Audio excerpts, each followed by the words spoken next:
यह सच है कि वे दुष्ट प्रतिभाशाली हैं, लेकिन वे केवल मगध क्षेत्र तक सीमित हैं। सेइबू राजवंश के प्रत्यक्ष वंशज होने के नाते दोनों वान्या को अच्छी तरह पता था कि मगध केवल सुदूर पूर्व के 7 राज्यों में से एक था जहां वे स्थित थे, और यह छठे स्थान पर था। मगध से ऊपर और भी मजबूत राज्य थे। उन राज्यों में राक्षसी प्रतिभाएं और भी विकृत और सक्षम हैं। सामान्य मार्शल आर्ट्स अभ्यासियों की तुलना में वान्या और अन्य लोगों के पास मार्शल आर्ट्स का व्यापक मार्ग है, लेकिन उन पर सबसे अधिक दबाव भी है। आखिरकार वे दुष्ट प्रतिभाएं हैं और भविष्य में मार्शल सम्राट बनने की आकांक्षा रखने की उम्मीद की जाती है, लेकिन केवल आशा है। हर कोई मार्शल सम्राट नहीं बन सकता। बहुत कम लोग ही घेराबंदी को तोड़कर मार्शल सम्राट बन सकते हैं, और इन लोगों को विभिन्न मुलाकातों और अवसरों के संचय पर निर्भर रहना पड़ता है। पर्याप्त अवसरों और संयोग के बिना मार्शल सम्राट बनने की संभावना बहुत कम हो जाती है। यदि आप युवावस्था में अवसरों को संचित करते हैं और खजाने इकट्ठा करते हैं, तो आप अपने साथियों से तेजी से और आगे बढ़ेंगे, और भविष्य में आपको अपने साथियों से अधिक कल्टीवेशन के संसाधन भी मिलेंगे। इसलिए इस बार गुप्त दुनिया में प्रवेश करना, हालांकि यह खतरों से भरा है, वान्या और अन्य लोगों के लिए एक बहुत ही दुर्लभ अवसर है। रुद्र और अन्य लोग सिहल महल में पहुंचे, और कई निगाहें उन पर केंद्रित थीं। विशेष रूप से रुद्र पर कुछ नासमझ निगाहें। हॉल में कई लोग थे।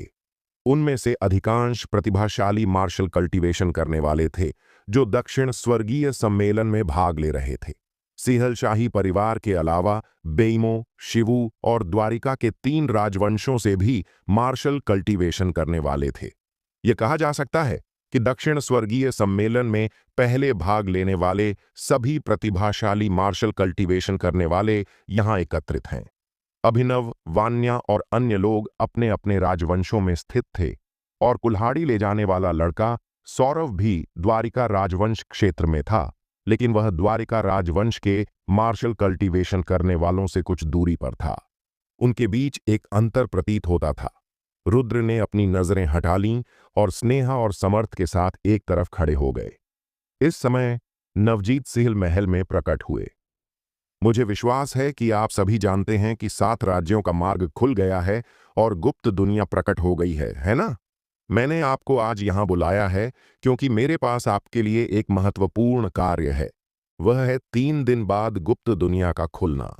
गुप्त दुनिया की खोज के अलावा आपको युवा मास्टर वेदांत के साथ गुप्त दुनिया में जाना होगा और युवा मास्टर वेदांत की व्यवस्थाओं का पालन करना होगा। नवजीत ने गंभीरता से कहा। नवजीत ने बोलने के बाद जल्दी से एक तरफ हट गए। उनका चेहरा अत्यंत सम्मानजनक था।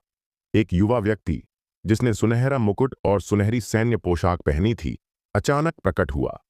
उसके पीछे 2 पुरुष और एक महिला थी। पुरुषों में से एक का शरीर मोटा था, छोटे बाल जो ऊंचे खड़े थे। उसका चेहरा अत्यंत भयंकर लग रहा था, और उसकी आंखों में एक दुष्ट आभा थी जो लोगों को कांपने पर मजबूर कर देती थी। दूसरा पुरुष पतला और पीला था, लेकिन उसकी आंखें बैंगनी थीं, जो लोगों को अत्यंत अजीब महसूस कराती थीं। आखिरी महिला थोड़ी बेहतर थी। उसने आधा सुनहरा मुखौटा पहना था, और उसका आधा चेहरा जो दिख रहा था वह ठंडा और खून के प्यासा था। यह युवा मास्टर वेदांत है। आप सभी का कार्य है युवा मास्टर वेदांत की रक्षा करना, नवजीत ने जोर से कहा। युवा मास्टर वेदांत नामक युवक का चेहरा अत्यंत उदासीन था। उसने शुरू से अंत तक नीचे के लोगों की ओर नहीं देखा। उसकी आंखें घमंड से भरी थीं, जैसे कि एक उच्चतर प्राणी निम्न प्राणियों को नीचे देख रहा हो, जैसे कि निम्न प्राणियों से एक शब्द भी कहना उनके लिए अपमान हो। हम आपके सिहल वर्ष के मार्शल कल्टीवेशन करने वाले नहीं हैं, हमें आपकी बात क्यों सुननी चाहिए? उत्तरी रेगिस्तान के एक प्रतिभाशाली मार्शल कल्टीवेशन करने वाले ने ठंडे स्वर में कहा। नवजीत के बोलने से पहले बैंगनी आंखों वाले पतले युवक ने अपनी हथेली लहराई। अगले ही पल उत्तरी रेगिस्तान के प्रतिभाशाली मार्शल कल्टीवेशन करने वाले की गर्दन पर एक बैंगनी रेखा दिखाई दी, और फिर उसका सिर अलग हो गया। कट इतना चिकना था जैसे पानी, और खून बैंगनी हो गया और पूरी तरह जम गया। तुरंत मारना मौजूद 4 प्रमुख राजवंशों के युवा मार्शल कल्टीवेशन करने वाले सभी हैरान रह गए। वानिया और अन्य लोग गंभीर दिखने से खुद को रोक नहीं सके। आपको पता होना चाहिए कि उत्तरी रेगिस्तान का प्रतिभाशाली मार्शल कल्टीवेशन करने वाला न केवल हैदान क्षेत्र की कल्टीवेशन में था, बल्कि एक अर्ध राक्षसी प्रतिभा भी थी, और उसे बैंगनी आंखों वाले युवक ने आसानी से सिर काट दिया।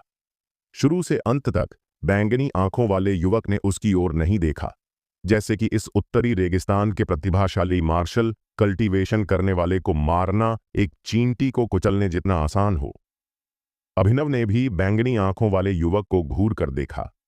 उसकी आंखों में तीव्र युद्ध भावना थी, क्योंकि इस बैंगनी आंखों वाले युवक ने उसे बहुत दबाव दिया। उनकी क्षमता के साथ वे अभी भी युवा मास्टर वेदांत की रक्षा करने आते हैं। आप 4 राजवंश हाल के वर्षों में और भी खराब होते जा रहे हैं, और आपके द्वारा प्रशिक्षित मार्शल कल्टीवेशन करने वाले कचरे का ढेर हैं। बैंगनी आंखों वाले युवक ने ठंडे स्वर में कहा।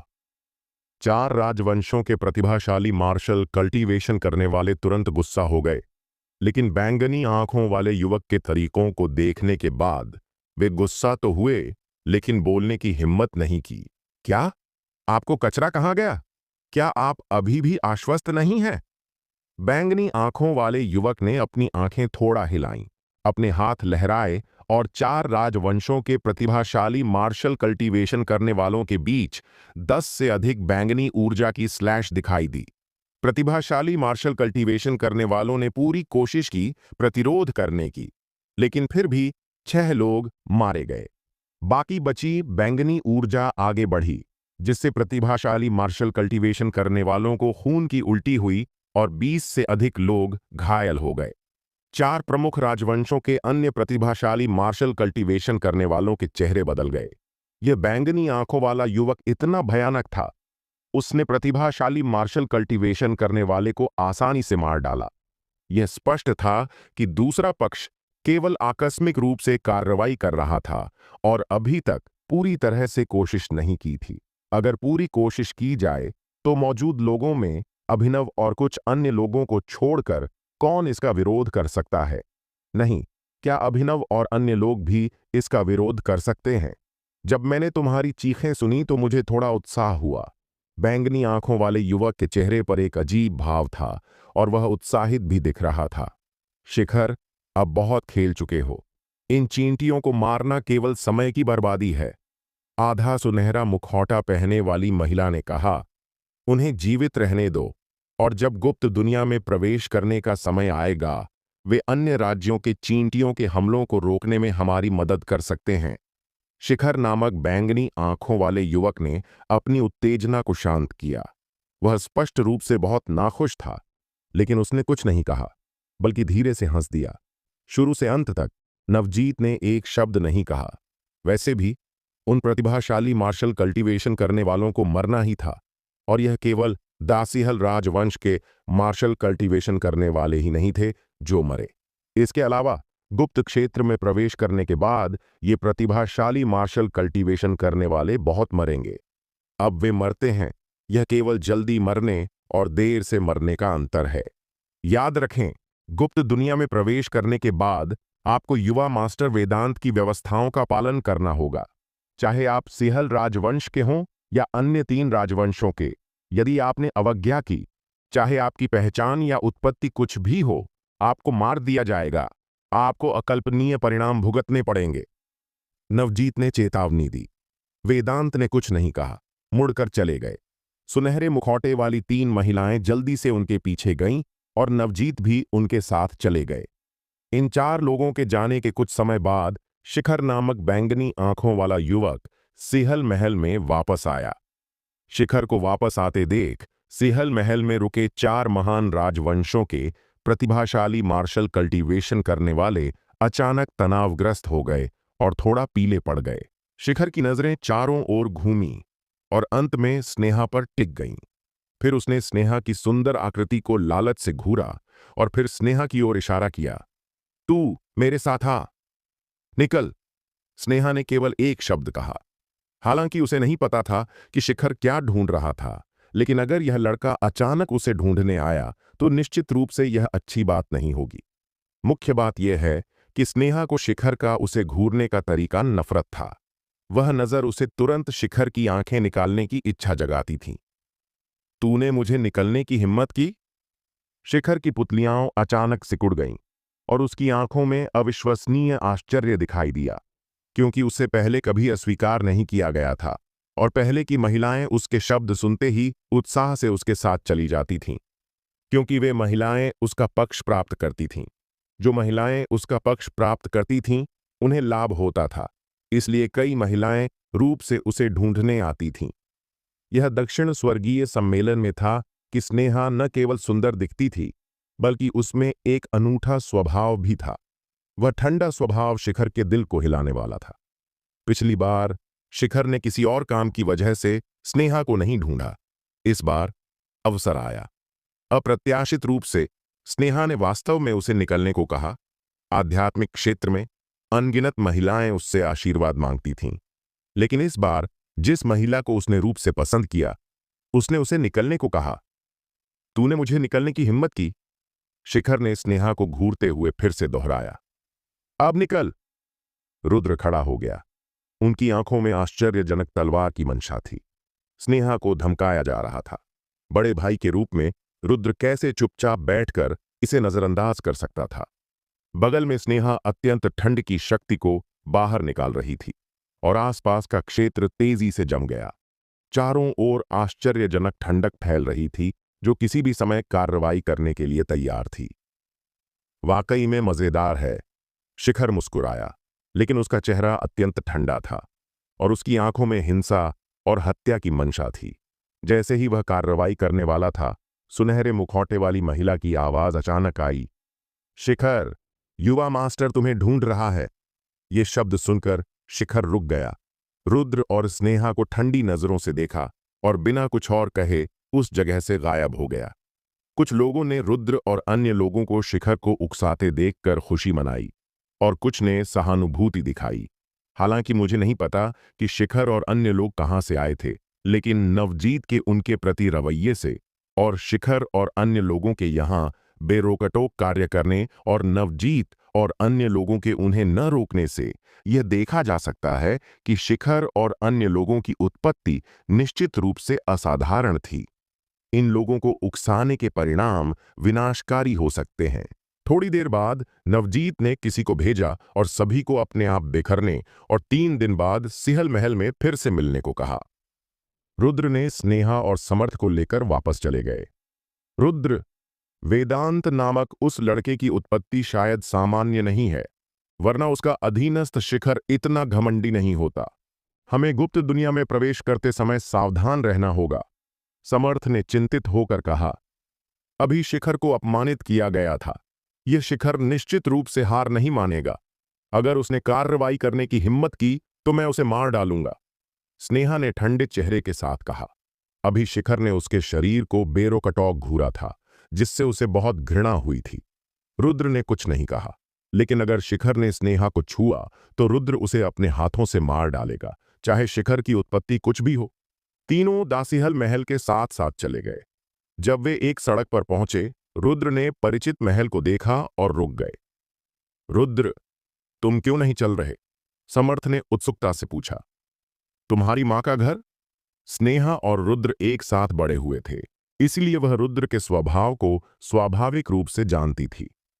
रुद्र के चेहरे को देखकर ही वह अनुमान लगा सकती थी। ठीक है, मैं किसी से मिलने जा रहा हूं। क्या तुम यहां इंतजार करना चाहते हो या मेरे साथ आना चाहते हो? रुद्र ने दोनों से कहा। मैं रुद्र के साथ जाऊंगा। समर्थ बहुत उत्सुक था कि रुद्र किससे मिलना चाहता था। स्नेहा ने कुछ नहीं कहा, लेकिन वह पहले से ही रुद्र के पीछे चल पड़ी थी। परिचित महल अभी भी सामने था, साथ ही विभिन्न जेडजार जो आध्यात्मिक शराब बनाने के लिए थे और विभिन्न आध्यात्मिक शराब की गंध थी और वह परिचित आकृति। छोटे भाई, तुम काफी समय से मुझसे, बूढ़े आदमी से, मिलने नहीं आए।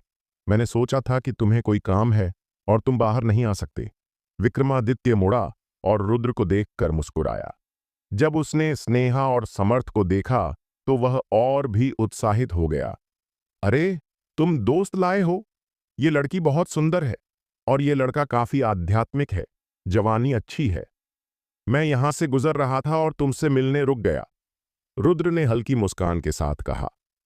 रुद्र को मुस्कुराते देख समर्थ और स्नेहा थोड़ा हैरान हो गए, क्योंकि रुद्र शायद ही कभी मुस्कुराता था। मेरे पास यहां बहुत सारी आध्यात्मिक शराब है, आओ और इसे आजमाओ। मैंने पिछली बार तुम्हारे बताए तरीके से इसे सुधारा है, इसका स्वाद बहुत अच्छा है। विक्रमादित्य ने उत्साह से आमंत्रित किया। नहीं, मुझे अभी कुछ काम है, अगली बार आऊंगा, रुद्र ने जल्दी से कहा। चूंकि तुम्हें कुछ काम है, ठीक है, अगली बार तुम्हें जरूर आना होगा। विक्रमादित्य ने अफसोस जताया और रुद्र को गहराई से देखा। पहले विदा लेता हूं, रुद्र ने सलाम किया। समर्थ ने रुद्र को कुछ आश्चर्य के साथ देखा।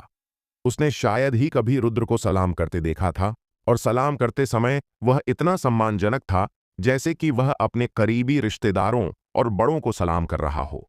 इसके बाद रुद्र ने समर्थ और 2 अन्य लोगों को लेकर चला गया।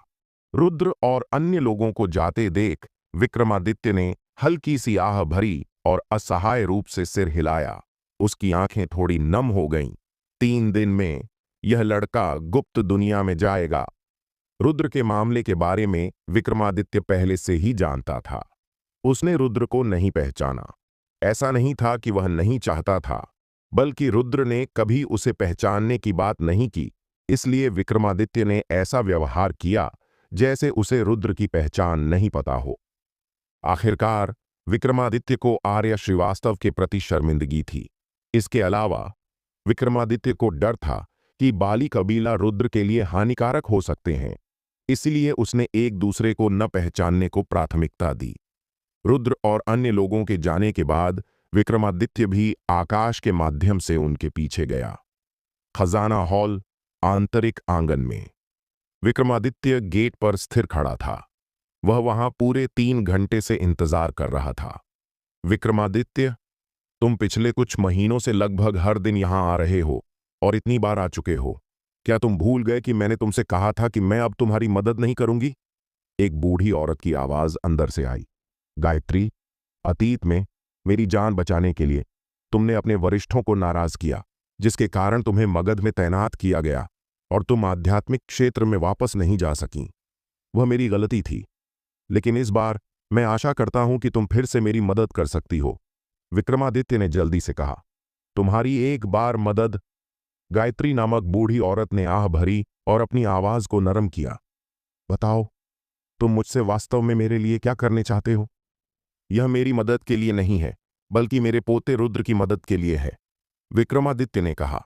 तुम हर दिन मेरे पास आते हो सिर्फ ये पूछने के लिए कि मैं तुम्हारे पोते की मदद करूं। तुम्हें पोता कब हुआ? क्या तुम्हारी कोई और बेटियां हैं? बूढ़ी औरत ने आश्चर्य से कहा। वह आर्या का बेटा है, विक्रमादित्य ने थोड़ा हिचकिचाते हुए कहा। आर्या का बेटा? बूढ़ी औरत की आवाज थोड़ी बदल गई। विक्रमादित्य, तुम्हें पता होना चाहिए कि तुम्हारी बेटी ने किस तरह की परेशानी पैदा की थी। उसने आध्यात्मिक क्षेत्र में सामान्य ताकतों को नहीं, बल्कि अपमानित किया था। मुझे डर है कि तुम्हें नहीं पता कि उसके पति ने और भी बड़ी परेशानी पैदा की थी। विशेष रूप से क्या, मुझे नहीं पता, लेकिन आध्यात्मिक क्षेत्र कई वर्षों से उनकी तलाश कर रहा है। अतीत में मैंने तुम्हारी मदद की थी, लेकिन मैं पहले से ही इसमें उलझ चुकी थी। अब तुम मुझसे उसके बेटे की मदद करने को कह रहे हो।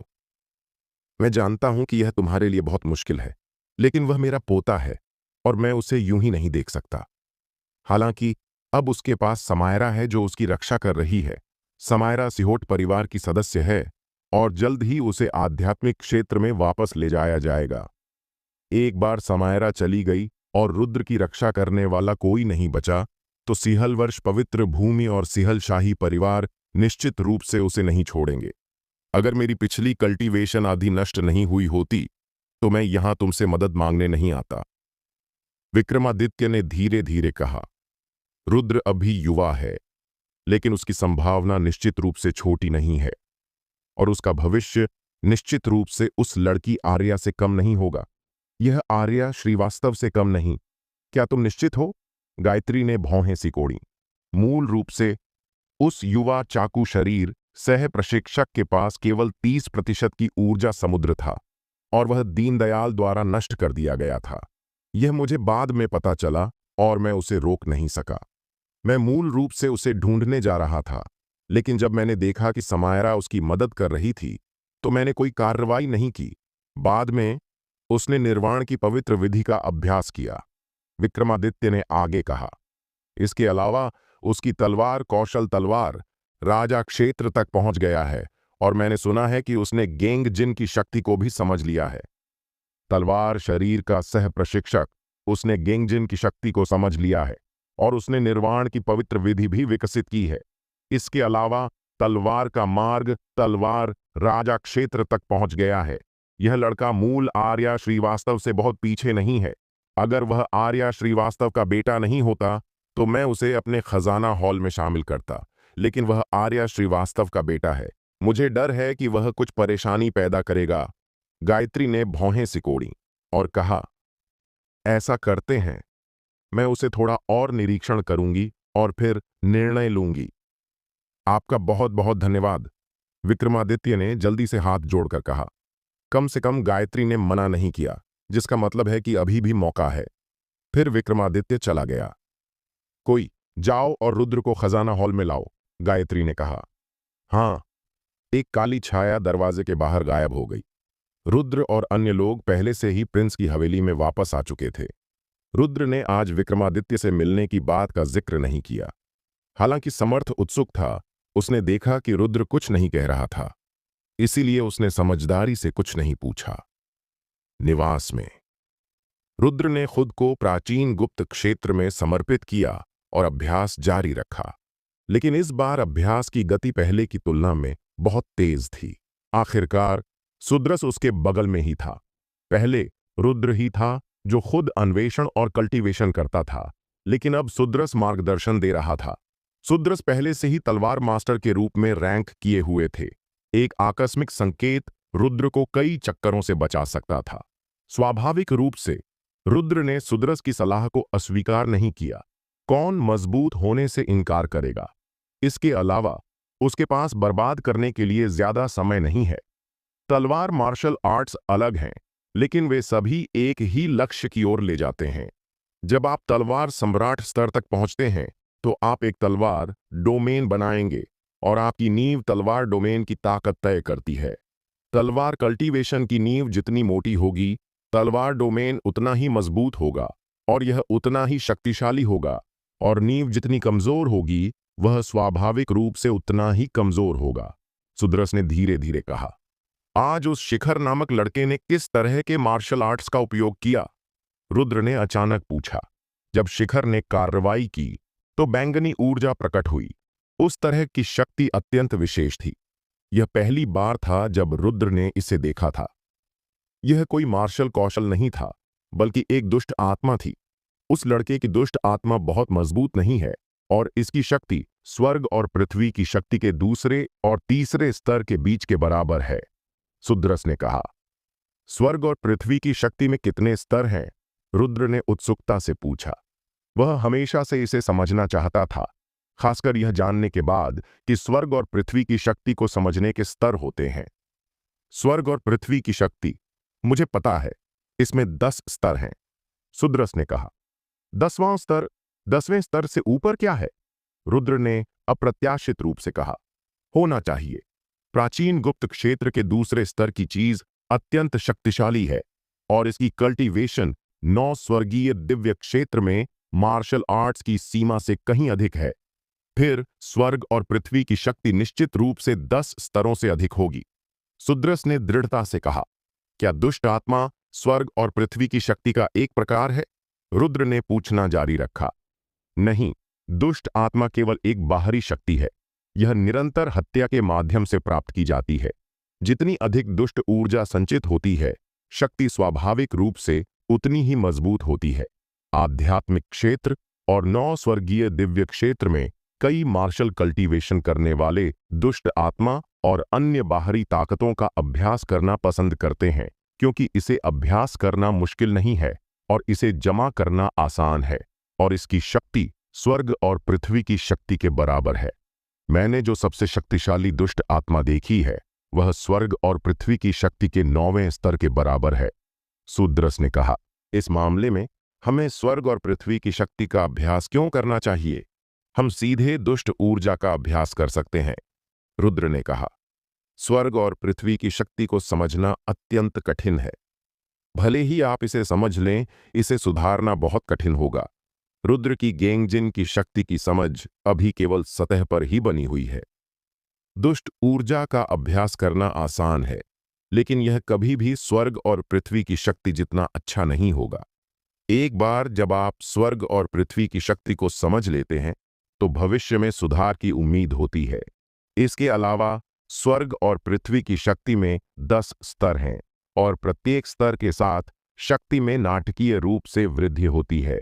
इसके अलावा दुष्ट आत्मा एक बाहरी शक्ति है, और यह समझ की शक्ति से संबंधित नहीं है। इसलिए भले ही यह दुष्ट आत्मा हो, यह उसी स्तर पर स्वर्ग और पृथ्वी की शक्ति से कमतर है। शूद्रस ने धीरे धीरे कहा, स्वर्ग और पृथ्वी की शक्ति को समझना आपके भविष्य के तलवारबाजी के लिए बहुत मददगार होगा। दुष्ट आत्मा के लिए इसका उपयोग केवल दुश्मन को चोट पहुंचाने के अलावा और कोई नहीं है, और जितना अधिक यह जमा होता है, उतना ही आसान है कि लोग दुष्ट आत्माओं द्वारा नियंत्रित हो जाते हैं। दुष्ट आत्मा के बारे में तुम्हें चिंता करने की जरूरत नहीं है। इस तरह की बाहरी शक्ति को अस्थायी रूप से उधार लिया जा सकता है। अगर इसे स्वर्ग और पृथ्वी की शक्ति के रूप में उपयोग किया जाता है, तो एक दिन यह प्रतिक्रिया भुगतेगा। रुद्र फिर से पूछने वाला था, जब उसे अचानक बाहर किसी की मौजूदगी महसूस हुई, और उसने जल्दी से अपनी चेतना को अपने शरीर में वापस ले लिया। जब उसने अपनी आंखें खोलीं, तो उसने देखा कि उसके सामने एक काली छाया थी। खजाना हॉल के लोग। शूद्रस ने कहा, आपने इसे कैसे पहचाना? रुद्र ने पूछा। यह खजाना हॉल द्वारा प्रशिक्षित स्वर्गीय चेरी वाहक है। वह इस नश्वर क्षेत्र में सबसे निम्न स्तर का स्वर्गीय चेरी वाहक है। उसका काम संदेश पहुंचाना और खजाना हॉल की शाखा के प्रमुख की मदद करना है, जो उसे दिखाई देने में असुविधाजनक चीजें हैं। इस तरह के लोग मैंने आध्यात्मिक क्षेत्र में खजाना हॉल, मुख्य हॉल में बहुत देखे हैं। शूद्रस ने उदासीनता से कहा, वह तुम्हें मारने नहीं आया है। अगर वह तुम्हें मारना चाहता, तो तुम पहले ही मर चुके होते।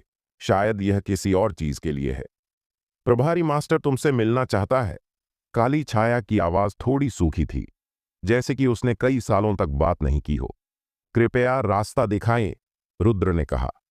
काली छाया ने कुछ नहीं कहा, लेकिन रुद्र को एक और बार देखा, क्योंकि यह पहली बार था जब उसने इतना शांत जूनियर व्यक्ति देखा था। काली छाया ने रुद्र को लिया और सीधे हवा के माध्यम से चली गई।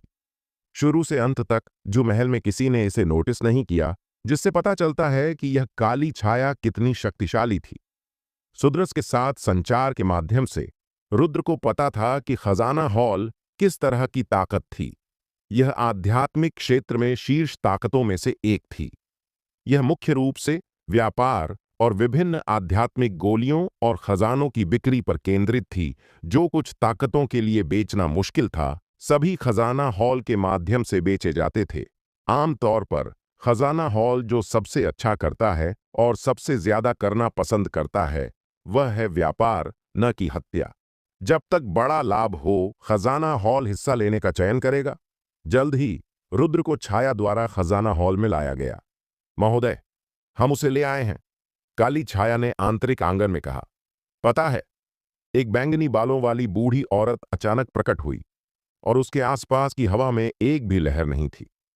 इससे पता चलता है कि बैंगनी बालों वाली बूढ़ी औरत की कल्टीवेशन कितनी गहरी थी। बैंगनी बालों वाली बूढ़ी औरत के प्रकट होने के बाद उसने रुद्र को ऊपर से नीचे तक देखा। उसके चेहरे पर आश्चर्य का भाव था। नमस्ते महोदया, रुद्र ने हाथ जोड़कर सलाम किया।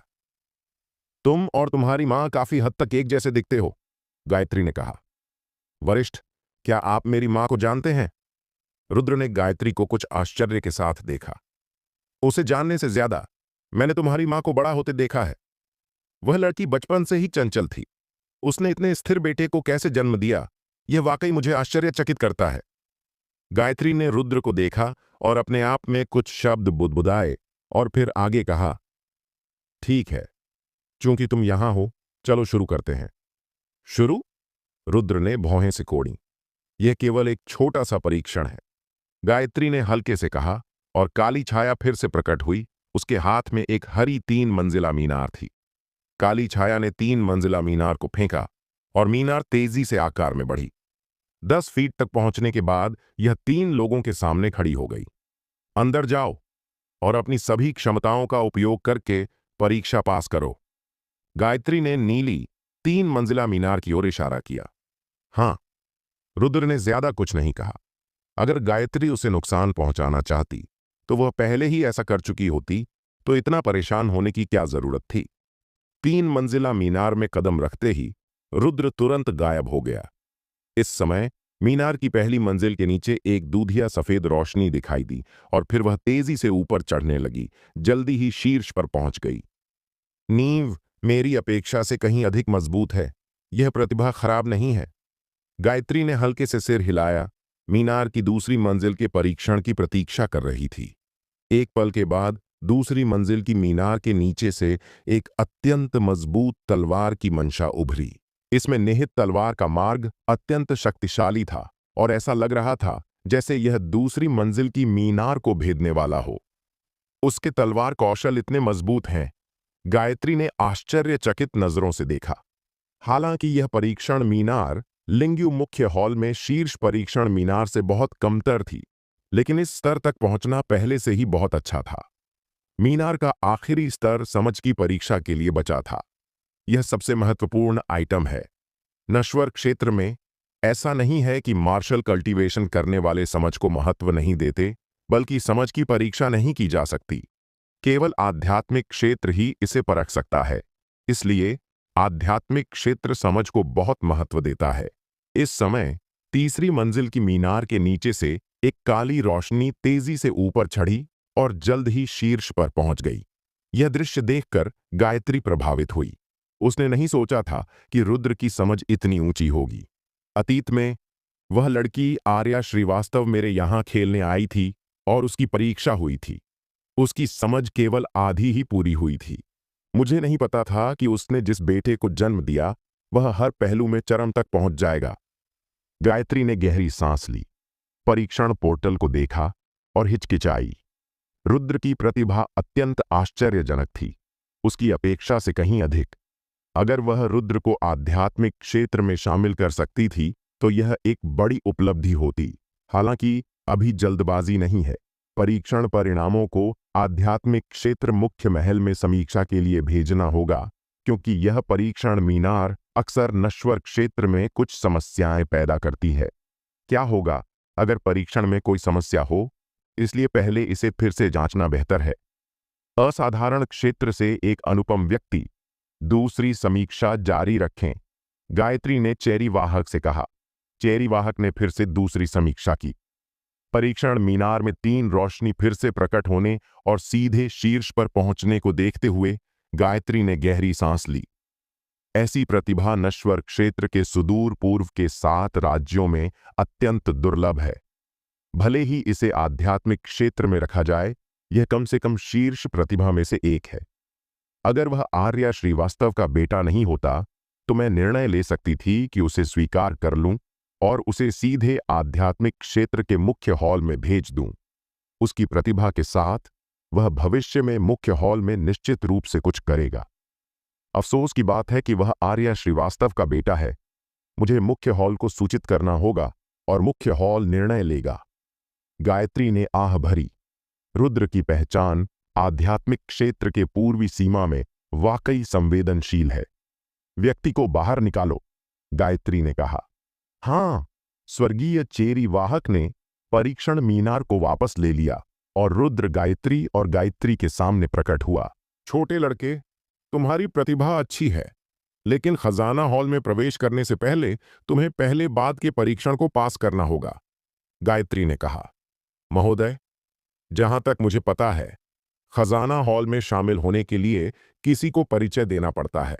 मुझे नहीं पता कि मेरे लिए किसने परिचय दिया, रुद्र ने पूछा। वह खजाना हॉल में परिचय के लिए नहीं आया था, इसलिए किसी ने निश्चित रूप से उसकी सिफारिश की होगी। तुम्हें वास्तव में पता है कि मेरे खजाना हॉल को अभी भी परिचय की जरूरत है। हालांकि यह कोई रहस्य नहीं है, लेकिन बहुत कम लोग इसे जानते हैं। गायत्री को काफी आश्चर्य हुआ कि रुद्र को खजाना हॉल का यह नियम पता है। मैंने कुछ सुना है, क्या आप बता सकते हैं कि मेरी सिफारिश किसने की? रुद्र ने पूछना जारी रखा। तुम्हें पूछने की जरूरत नहीं है, गायत्री ने कहा। चूंकि विक्रमादित्य ने रुद्र को बताए बिना परिचय करने के लिए आया था, वह निश्चित रूप से नहीं चाहता था कि रुद्र को इसके बारे में पता चले, इसलिए वह विक्रमादित्य की पहचान नहीं बताएगी। गायत्री ने कुछ कहने से इनकार कर दिया और रुद्र ने और सवाल नहीं पूछे। तुम पहले वापस जाओ, अगर कोई खबर होगी तो मैं किसी को सूचित करने के लिए भेजूंगी, गायत्री ने कहा। धन्यवाद महोदय, रुद्र ने हाथ जोड़कर कहा और फिर काली छाया के नेतृत्व में चला गया।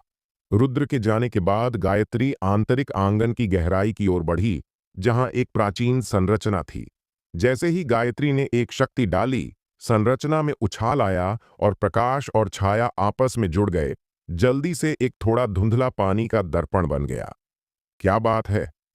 पानी के दर्पण से एक थोड़ा आलसी महिला की आवाज आई। हालांकि महिला का चेहरा स्पष्ट रूप से नहीं देखा जा सकता था, उसकी सुंदर आकृति अभी भी धुंधली दिखाई दे रही थी और वह स्पष्ट रूप से एक युवा महिला थी। गायत्री बड़ी महिला से मिलती है। गायत्री जल्दी से घुटनों के बल बैठी और सलाम किया और फिर कहा, किसी ने अभी मेरे खजाना हॉल परीक्षण में भाग लिया और परिणाम बहुत अच्छा था और प्रतिभा अत्यंत उच्च है, इसलिए मैं इसे सूचित करना चाहती हूं। चूंकि प्रतिभा अत्यंत उच्च है, तो तुम निर्णय ले सकते हो और इसे स्वीकार कर सकते हो। क्या ऐसी छोटी सी बात को भी सूचित करने की जरूरत है? तुम जिद्दों के प्रभारी लोगों में से एक हो। महिला की आवाज में थोड़ा असंतोष था। अगर वह एक साधारण व्यक्ति होता तो मैं उसे स्वीकार कर लेती, लेकिन यह व्यक्ति साधारण नहीं है, गायत्री ने जल्दी से कहा। असाधारण? इसमें क्या असाधारण है? क्या वे निम्न नश्वर क्षेत्र के मार्शल कल्टीवेशन करने वाले नहीं हैं? चाहे कितने भी असाधारण हों, अगर उन्हें आध्यात्मिक क्षेत्र में रखा जाए तो मध्यम या उच्च स्तर तक पहुंचना अच्छा माना जाता है, महिला ने उदासीनता से कहा। उसकी आवाज में घमंड झलक रहा था। इस बेटे की पहचान असामान्य और थोड़ी संवेदनशील है। वह आर्या श्रीवास्तव का बेटा है। गायत्री ने मदद नहीं कर सकी, लेकिन कहा, आर्या का बेटा, यह नाम परिचित लगता है। मुझे लगता है कि मैंने इसे कहीं सुना है, महिला ने सोचते हुए कहा। यह आर्या श्रीवास्तव पूर्व में सफेद ड्रैगन पैलेस द्वारा वांछित लोगों में से एक है, गायत्री ने सच्चाई से कहा। तुम सफेद ड्रैगन पैलेस द्वारा वांछित लोगों के वंशज को लेने की हिम्मत करते हो? क्या तुम्हें परेशानी पैदा होने का डर नहीं है? हालांकि मैं खजाना हॉल सफेद ड्रैगन पैलेस से नहीं डरता, लेकिन इस परेशानी को भड़काने की कोई जरूरत नहीं है। इसके अलावा मैं खजाना हॉल हमेशा केवल लाभकारी व्यवसाय करता है और कभी नुकसान नहीं करता, महिला ने हंसते हुए कहा। बड़ी महिला, कृपया शांत हो जाए। अगर यह लड़का अत्यंत प्रतिभाशाली नहीं होता तो मैं ऐसा नहीं करती, वरना बड़ी महिला, क्या आप देखना चाहेंगी कि उसकी प्रतिभा कैसी है? गायत्री ने जल्दी से कहा। महिला ने कुछ नहीं कहा, लेकिन एक पल इंतजार करने के बाद कहा, परीक्षण मीनार खोलो।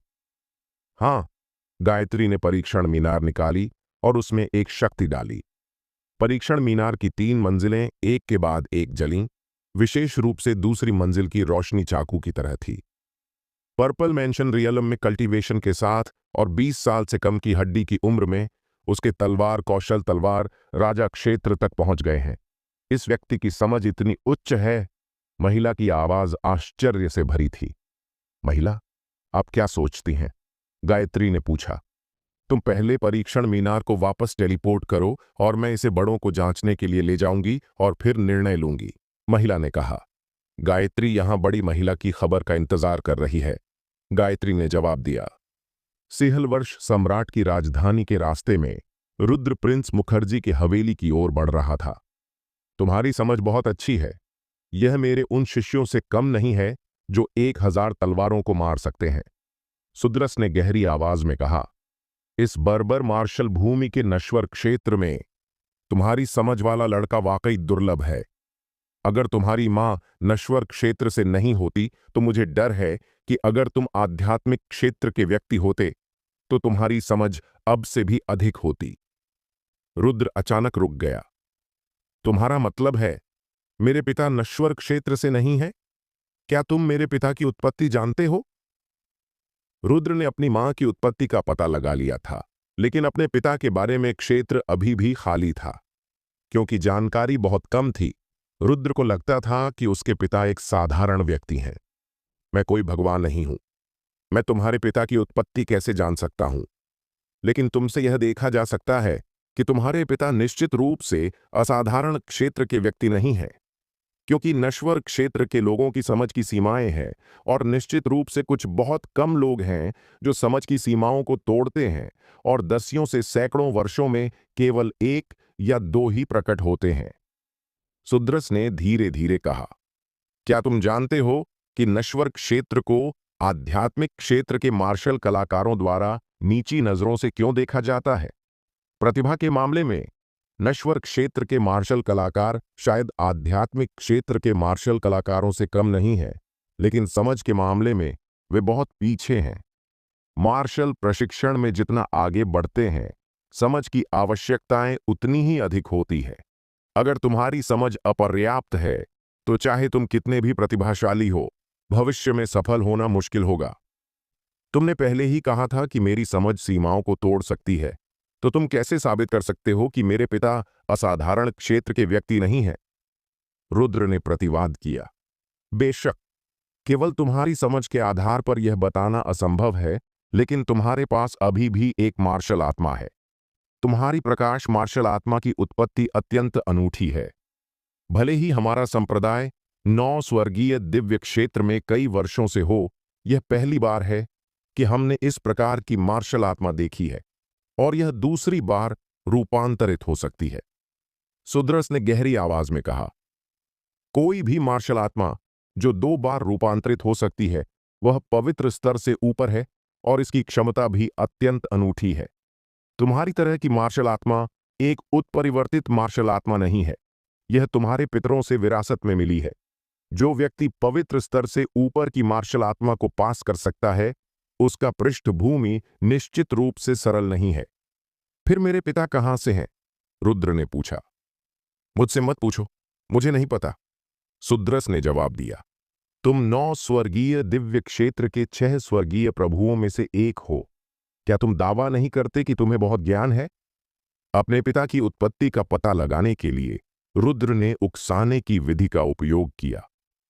तुम्हें मुझे उकसाने की जरूरत नहीं है।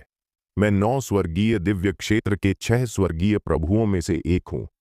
हालांकि मेरी आत्मा लंबे समय से क्षतिग्रस्त है। अब केवल अवशेष आत्मा बची है। मेरी कम से कम 80% स्मृति गायब है। केवल कुछ महत्वपूर्ण स्मृतियां अभी भी बची हैं। अगर स्मृति पूर्ण होती तो शायद मैं अभी भी इसे याद कर सकता था, लेकिन अब इसके बारे में मत सोचो, सुद्रस ने कहा। रुद्र ने और सवाल नहीं पूछे। सुद्रस ने पहले ही इतना स्पष्ट कर दिया था कि और पूछना बेकार था। हालांकि कोई लाभ नहीं हुआ।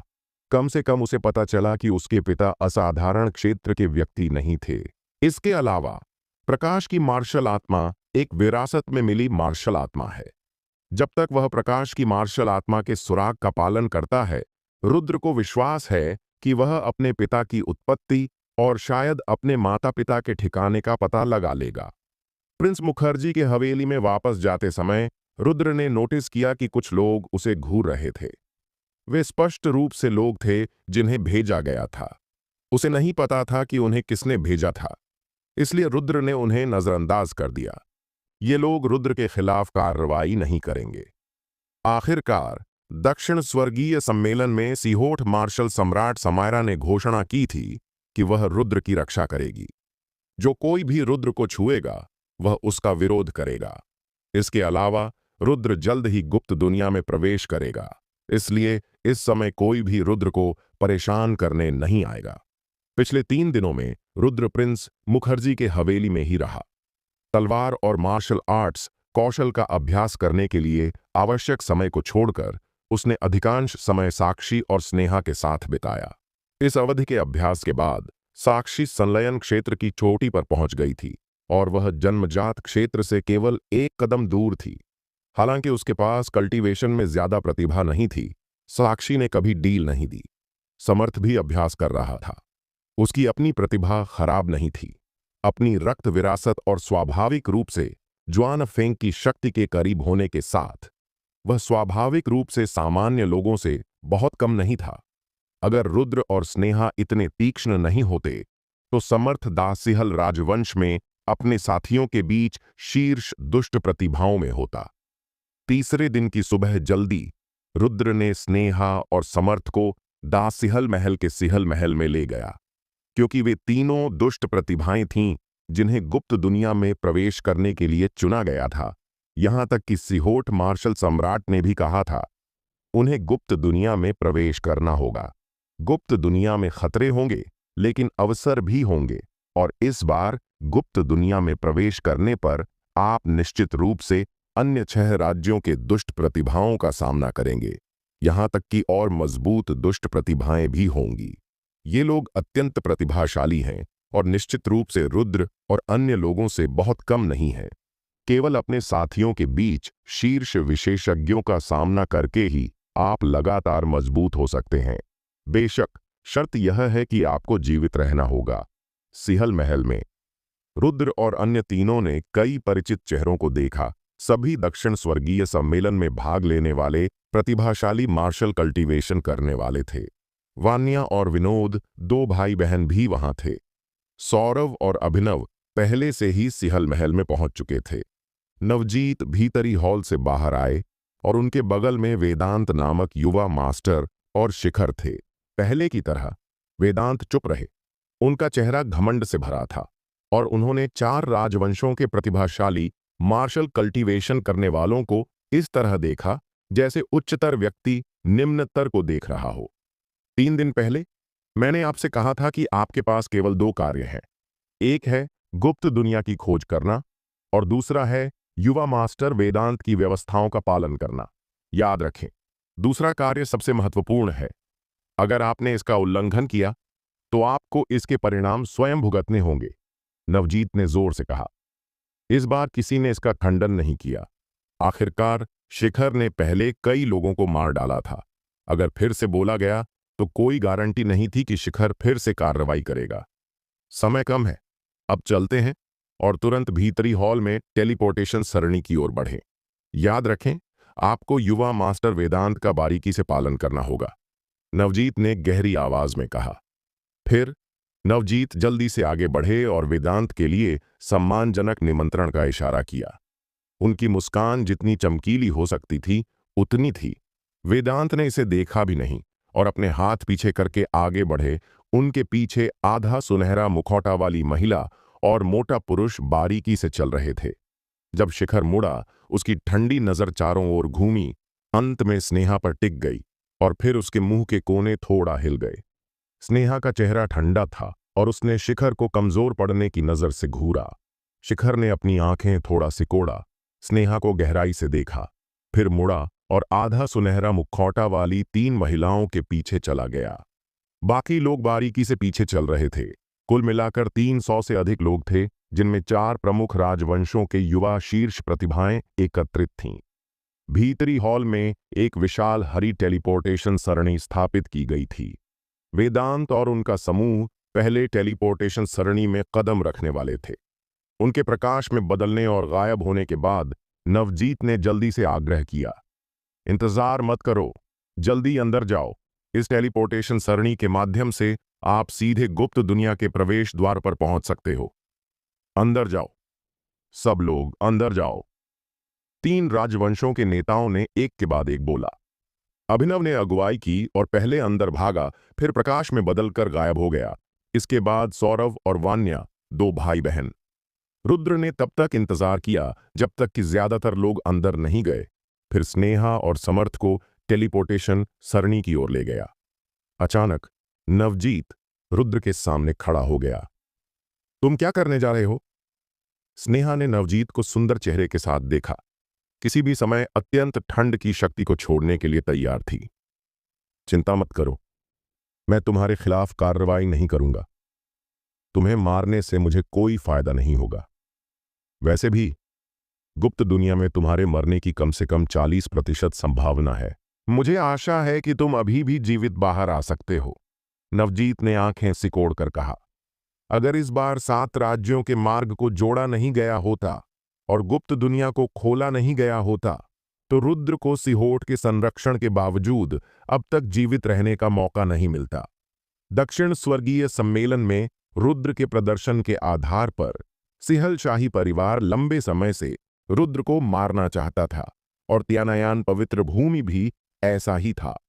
रुद्र जीवित रह सका क्योंकि वेदांत और अन्य लोग गुप्त दुनिया में प्रवेश करना चाहते थे और उन्हें दुष्ट प्रतिभाओं के एक समूह की जरूरत थी जो तोप का चारा बने, और रुद्र उनमें से एक नामित तोप का चारा था। वरना रुद्र को यहां खड़े होने का मौका कैसे मिलता? चिंता मत करो, मैं नहीं मरूंगा। मैं भविष्य में तुम्हारा सिर लेने आऊंगा। रुद्र ने नवजीत को बिना डर के देखा और कहा। दक्षिण स्वर्गीय सम्मेलन में नवजीत रुद्र को मारना चाहता था। अगर उनके बीच कल्टीवेशन में इतना बड़ा अंतर नहीं होता, तो अगर रुद्र उसे मार नहीं सकता था, तो वह नवजीत को पहले ही मार चुका होता। मुझे मारना? कितनी बेशर्म बात है। मैं यहां तुम्हारा इंतजार करूंगा। मैं देखूंगा कि तुम में मुझे मारने की क्षमता है या नहीं। नवजीत ने ठंडी हंसी हंसी। एक मरने वाला तोप का चारा वास्तव में उसके सामने कठोर शब्द कहने की हिम्मत करता था। रुद्र ने कुछ नहीं कहा, लेकिन स्नेहा और समर्थ को टेलीपोर्टेशन सरणी में ले गया।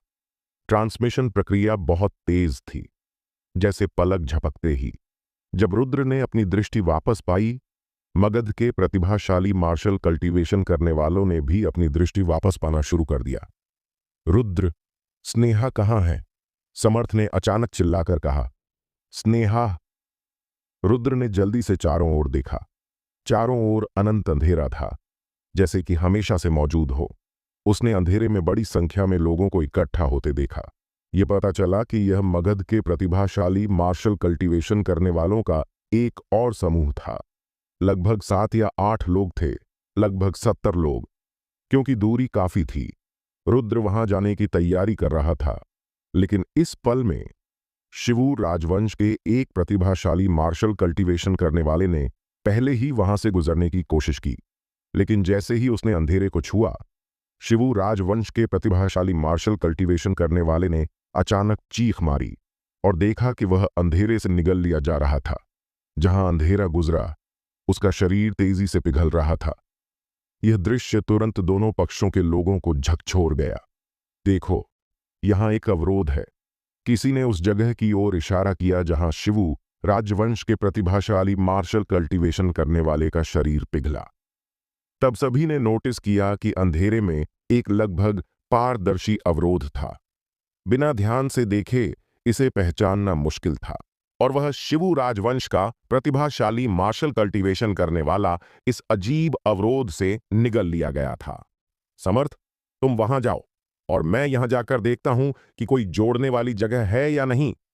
रुद्र ने बोलने के बाद अवरोध के बाएं ओर से आगे बढ़ा, जबकि समर्थ दाएं ओर गया। रुद्र ने रास्ते भर ध्यान से निरीक्षण किया और लगभग 1/4 घंटे बाद उसने पाया कि अवरोध अभी भी था, इसलिए उसे मूल रास्ते से वापस लौटना पड़ा। समर्थ भी इस समय वापस आ गया। रुद्र, तुम्हारा क्या हुआ? अवरोध बहुत बड़ा है और कोई अंतर नहीं है। रुद्र ने सिर हिलाया। अब क्या करें? समर्थ चिंतित था, मुख्य रूप से क्योंकि वह स्नेहा के बारे में चिंतित था। वह और रुद्र एक दूसरे का कुछ ख्याल रख सकते थे, लेकिन स्नेहा अकेले खतरे में हो सकती थी। चिंता मत करो, स्नेहा बहुत सक्षम है। वह निश्चित रूप से आसपास हमें ढूंढ रही होगी। हम पहले एक दिशा में चलते हैं, रुद्र ने कहा। रुद्र को यकीन था कि वह और अन्य लोग गुप्त दुनिया में प्रवेश कर चुके थे। बस यह नहीं पता था कि गुप्त दुनिया में अवरोध क्यों था। रुद्र को नहीं पता था, क्योंकि गुप्त दुनिया अत्यंत रहस्यमयी थी। हालांकि गुप्त दुनिया हर कुछ समय बाद खुलती थी, लेकिन हर बार प्रवेश करने वाला क्षेत्र पूरी तरह से अलग होता था। इसलिए कोई नहीं जानता था कि नई गुप्त दुनिया में वास्तव में क्या होगा। वास्तव में रुद्र स्नेहा की सुरक्षा को लेकर अधिक चिंतित था, लेकिन चिंता करने से कोई फायदा नहीं था। उसे पहले उसे ढूंढना होगा। अवरोध की वजह से मगध के प्रतिभाशाली मार्शल कल्टीवेशन करने वाले आसपास के क्षेत्रों में बिखर गए और जल्दी से एक ही राजवंश के लोगों ने समूह बनाकर एक साथ कार्रवाई शुरू कर दी। रुद्र और समर्थ दासिहल राजवंश के प्रतिभाशाली मार्शल कल्टीवेशन करने वालों में शामिल नहीं हुए, बल्कि अकेले चले। कई अवरोध थे जो क्षेत्र को एक भूल भुलैया में काट रहे थे। रुद्र और दोनों अवरोधों के चारों ओर घूमे और जल्द ही कोई और दिखाई नहीं दे रहा था। रुद्र, यह जगह वाकई अजीब है, समर्थ ने कहा। अजीब होना सामान्य है, रुद्र ने लापरवाही से जवाब दिया। ज्यादातर लोग स्वाभाविक रूप से गुप्त दुनिया की उत्पत्ति नहीं जानते। रुद्र को थोड़ा पता था। यह सुद्रस की स्मृति से आया था। गुप्त दुनिया को खोया हुआ विश्व भी कहा जाता है। यह मूल रूप से आध्यात्मिक क्षेत्र में एक विश्व था, लेकिन बाद में अज्ञात कारणों से नश्वर क्षेत्र में गिर गया। गुप्त दुनिया आध्यात्मिक क्षेत्र के 9 क्षेत्रों की तरह जुड़ी हुई नहीं है। यह नश्वर क्षेत्र में छिपी हुई है और एक विशिष्ट क्षण में खोली जाएगी। दुनिया पूरी गुप्त दुनिया नहीं है, बल्कि इसका केवल एक हिस्सा है। नश्वर क्षेत्र के अन्य क्षेत्रों में गुप्त दुनिया के अन्य हिस्से हैं। जब 7 राज्यों का मार्ग खोला जाता है, तो गुप्त दुनिया की शक्ति अत्यंत दबा दी जाती है। केवल हिदान क्षेत्र और उससे नीचे के मार्शल कल्टीवेशन करने वालों को प्रवेश करने की अनुमति है। हिदान क्षेत्र से ऊपर के मार्शल कल्टीवेशन करने वालों को गुप्त दुनिया की शक्ति द्वारा बाहर कर दिया जाएगा। गुप्त दुनिया में प्रवेश करने की जगहों की संख्या भी सीमित है और प्रत्येक राज्य से केवल 3 से 400 लोग ही प्रवेश कर सकते हैं। दोनों ने 1 घंटे तक चला और आखिरकार अवरोध क्षेत्र से बाहर निकल आए। सामने जो दिखा वह एक दलदली क्षेत्र था। सड़न की गंध नाक में चढ़ रही थी और दलदल में समय समय पर कुछ बुलबुले उभर रहे थे। अचानक एक काली छाया बाहर निकली और समर्थ पर अत्यंत तेज गति से छुरा घोंपने लगी। इस काली छाया की गति बहुत तेज थी। भले ही समर्थ ने प्रतिक्रिया की, फिर भी वह काली छाया के छुरे से पूरी तरह बच नहीं सका। तुरंत उसकी बांह छेद दी गई। समर्थ ने कराहते हुए काली छाया पर हथेली मारी। अप्रत्याशित रूप से काली छाया तेज थी और जल्दी से पीछे हट गई, दलदल पर लटक रही थी। यह एक युवा मार्शल कल्टीवेशन करने वाला था, जिसके चेहरे पर निशान थे। इस आदमी की आंखें अत्यंत ठंडी थीं। जुड़वा पर्वतीय की शक्ति को समझने वाला मार्शल कल्टीवेशन करने वाला। कोई आश्चर्य नहीं कि तुम मेरे प्रहार से बच गए। मैं जालौर से हूं। मुझे नहीं पता कि तुम किस राज्य से हो। चेहरे पर निशान वाले युवा मार्शल कल्टीवेशन करने वाले ने अपनी बाहें छाती पर क्रॉस कीं और रुद्र और समर्थ को देखते हुए कहा। उसकी नजरों में रुद्र और समर्थ उसके शिकार थे। आखिरकार वह दलदल में काम करने में माहिर था, इसलिए यहां स्वर्ग और पृथ्वी की पहली स्तर की शक्ति को समझने वाले मार्शल कल्टीवेशन करने वालों का शिकार करना उसके लिए मुश्किल नहीं था। कमीने, समर्थ ने अपनी छेदी हुई दाहिनी बांह को ढंका और अपनी सच्ची ऊर्जा को छोड़कर घाव को दबाया ताकि खून बहना बंद हो जाए। जानना चाहते हो तो मैं तुम्हें बताता हूं। रुद्र की पुतलियां चमकीं। एक गड़गड़ाहट की तरह चेहरे पर निशान वाला युवा मार्शल कल्टीवेशन करने वाला एक पल के लिए ठिठक गया। उसका दिमाग तुरंत झटका खा गया और फिर वह अचानक खुद को नियंत्रित नहीं कर सका। हालांकि यह केवल एक पल था, यह पल दुष्ट प्रतिभा के लिए कुछ भी करने के लिए काफी था। चेहरे पर निशान वाले युवा मार्शल कल्टीवेशन करने वाले ने एक भयानक ब्लेड को अपनी ओर काटते देखा। वह तब तक ठीक नहीं हो सका जब तक ब्लेड ने उसकी गर्दन को नहीं काट दिया। हालांकि ठीक होने का कोई फायदा नहीं था, क्योंकि उसका सिर और शरीर अलग हो चुके थे। रुद्र ने खूनी तलवार को वापस रखा। यह दलदल बहुत बड़ा है और रुद्र और समर्थ को अभी कुछ समय तक चलना होगा।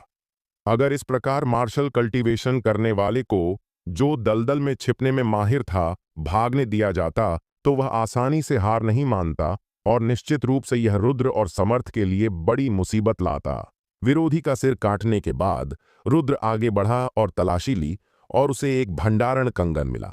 भंडारण कंगन? ऐसा लगता है कि इस लड़के का जालौर यहाँ उच्च दर्जा था, वरना उसके पास भंडारण कंगन नहीं होता। समर्थ ने ईर्ष्या से कहा। आपको पता होना चाहिए कि भंडारण कंगन मूल्यवान है। यहां तक कि समर्थ जैसे राक्षसी प्रतिभा के पास भी भंडारण कंगन नहीं था। रुद्र ने भंडारण कंगन खोला और उसमें डूब गया। कुछ बेकार सामानों और खजाना हॉल के 11 बड़े सुनहरे टिकटों के अलावा, जो उच्च श्रेणी की आध्यात्मिक पत्थरों के थे, एक गोली की बोतल भी थी। बड़ा सुनहरा टिकट 10,000 उच्च श्रेणी के आध्यात्मिक पत्थरों के बराबर था। अगर 11 टिकट थे तो 1,10,000 उच्च श्रेणी के आध्यात्मिक पत्थर थे। रुद्र, 1,10,000 उच्च श्रेणी के आध्यात्मिक पत्थर, हम अमीर हो गए, समर्थ ने उत्साह से कहा। यह पहली बार था जब उसने इतने सारे उच्च श्रेणी के आध्यात्मिक पत्थर देखे थे। रुद्र का चेहरा पहले जैसा ही रहा। उस समय ज्वानवु के सदस्यों ने 4 मिलियन उच्च श्रेणी के आध्यात्मिक पत्थर प्राप्त किए थे और केवल 1,10,000 उच्च श्रेणी के आध्यात्मिक पत्थर ज्यादा नहीं थे। रुद्र ने गोली की बोतल खोली और जैसे ही उसने इसे खोला, उसे एक तीव्र रक्त दुष्ट ऊर्जा का सामना करना पड़ा। उसकी आंखें अचानक लाल हो गईं और उसकी हत्या की मंशा अत्यंत तीव्र हो गई। यह एक निम्न स्तर की दुष्ट सन्नाद गोली है जिसका उपयोग दुष्ट आत्माओं को विकसित करने के लिए किया जाता है। एक गोली 10 लोगों को मारने के बराबर है, सुद्रस ने अचानक कहा। इस बोतल में 10 गोलियां हैं। अगर तुम इन्हें पूरी तरह से उपयोग करो तो यह 100 लोगों को मारने के लिए काफी है। रुद्र ने निंशा गोली को देखा, एक पल के लिए हिचकिचाया और पूछा, क्या मैं इस निंशा गोली का उपयोग कर सकता हूं? एक तलवार कल्टीवेशन करने वाले के रूप में तुम्हारी तलवार स्वाभाविक रूप से खून से सनी होगी। तुमने अभी तक ज्यादा लोगों को नहीं मारा है। जैसे जैसे तुम भविष्य में बढ़ते जाओगे, तुम निश्चित रूप से और अधिक दुश्मनों को मारोगे। एक जनरल की सफलता से हजारों हड्डियां सूख जाती हैं और कल्टीवेशन के सफर में यह और भी सच है। अगर तुम शीर्ष पर खड़े होना चाहते हो तो तुम्हें केवल यही करना होगा। इसीलिए चाहे तुम दुष्ट आत्माओं को विकसित करो या नहीं, तुम्हारे पास भविष्य में दुष्ट आत्माएं होंगी। यह केवल ताकत का मामला है, सुद्रस ने धीरे धीरे कहा। दुष्ट ऊर्जा एक अनूठी शक्ति है जो दुनिया में मौजूद है। अगर इसका उपयोग किया जा सकता है तो इसे क्यों न करें? इन शब्दों को सुनने के बाद रुद्र ने बिना किसी हिचकिचाहट के 10 दुष्ट आत्मा गोलियों को अपने मुंह में डाल लिया। थम! जैसे ही दुष्ट आत्मा गोली घुली, रुद्र के दिल में एक तीव्र हत्या की मंशा उभरी। उसकी आंखें तेजी से अत्यंत लाल हो गईं और दुष्ट ऊर्जा की धारियां बाहर निकलीं। रुद्र, समर्थ का चेहरा तुरंत बदल गया, खासकर जब उसने देखा कि रुद्र का पूरा शरीर दुष्ट ऊर्जा की लहरों से घिरा हुआ था। उसका चेहरा पीला पड़ गया। न केवल दुष्ट आभा भयानक थी, सबसे महत्वपूर्ण बात यह थी कि रुद्र उसे इस पल में अत्यंत डरावना महसूस हो रहा था, जैसे कि किंवदंती में रक्त झेल का शूरा। इस समय रुद्र ने अपनी आंखें बंद कीं और एक पल बाद खोलीं। हालांकि उसकी आंखें अभी भी रक्त लाल थीं, उसकी चेतना पूरी तरह से ठीक हो चुकी थी। जब दुष्ट आत्मा उत्पन्न हुई, रुद्र ने पाया कि उसकी चेतना एक पल के लिए गायब हो गई थी, जैसे कि वह दुष्ट आत्मा द्वारा नियंत्रित हो गया हो। वाकई, जैसा कि सुद्रस ने कहा था, दुष्ट आत्माएं लोगों की चेतना को नियंत्रित कर सकती है, जिससे लोग पागलपन और अंतहीन हत्या में पड़ जाते हैं। जब तक तुम दुष्ट आत्मा को नियंत्रित कर लेते हो, इसे अपने उपयोग के लिए इस्तेमाल किया जा सकता है। रुद्र ने अपने आप में सोचा, अब केवल 100 लोगों की दुष्ट ऊर्जा है और पहले स्तर तक पहुंचने के लिए 10,000 लोगों की जरूरत है। रुद्र ने गेंग मेटल की शक्ति को छोड़ा और पाया कि न केवल दुष्ट आत्मा और गेंग मेटल की शक्ति में कोई टकराव नहीं था, बल्कि वे वास्तव में एक दूसरे को मजबूत कर रहे थे।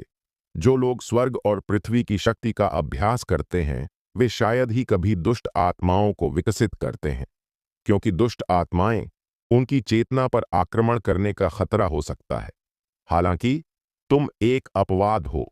कम से कम जब तक दुष्ट आत्माएं एक निश्चित स्तर तक नहीं पहुंचती, तुम्हारी चेतना अभी भी दुष्ट आत्माओं को दबा सकती है, सुद्रस ने गहरी आवाज में कहा। रुद्र की चेतना बहुत अनूठी है और यह सुद्रस ने अब तक देखी गई सबसे अनूठी चेतना है। इस वजह से वह रुद्र की चेतना पर आक्रमण करने में विफल रहा। लगभग कुछ समय बाद रुद्र दुष्ट आत्मा के अनुकूल हो गया और उसकी लाल आंखें धीरे धीरे ठीक हो गईं। लेकिन उसके शरीर पर दुष्ट आत्मा अभी भी मौजूद थी। जिसका मतलब था कि रुद्र ने इन दुष्ट आत्माओं को पूरी तरह से नियंत्रित कर लिया था। मैं तुम्हें पहले बताना भूल गया, वरना मैं उसकी दुष्ट ऊर्जा को छीन सकता था और यह व्यर्थ चली गई। सुद्रस ने कहा, क्या दुष्ट आत्मा को छीना जा सकता है? रुद्र ने अप्रत्याशित रूप से कहा, सामान्य परिस्थितियों में स्वाभाविक रूप से इसे छीना नहीं जा सकता, लेकिन मेरे पास स्वाभाविक रूप से दुष्ट आत्माओं को छीनने का तरीका है। दुष्ट आत्माओं को छीनने की यह विधि मुझे अतीत में मिली थी। यह सर्वोच्च विधि है जिसने उन्हें 9 स्वर्गीय दिव्य क्षेत्र के 6 स्वर्गीय प्रभुओं में से एक बनाया। सुद्रस ने कहा, तुम्हें कौन अपनी सर्वोच्च विधि देगा? रुद्र को थोड़ा संदेह हुआ। आखिरकार यह सर्वोच्च विधि थी जिसने तियानजुन बनाया। बेशक वह देगा।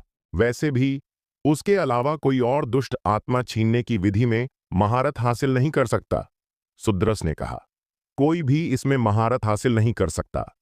क्या तुम प्राचीन गुप्त क्षेत्र का उपयोग करके इस दुष्ट आत्मा छीनने की विधि में महारत हासिल करने की योजना बना रहे थे?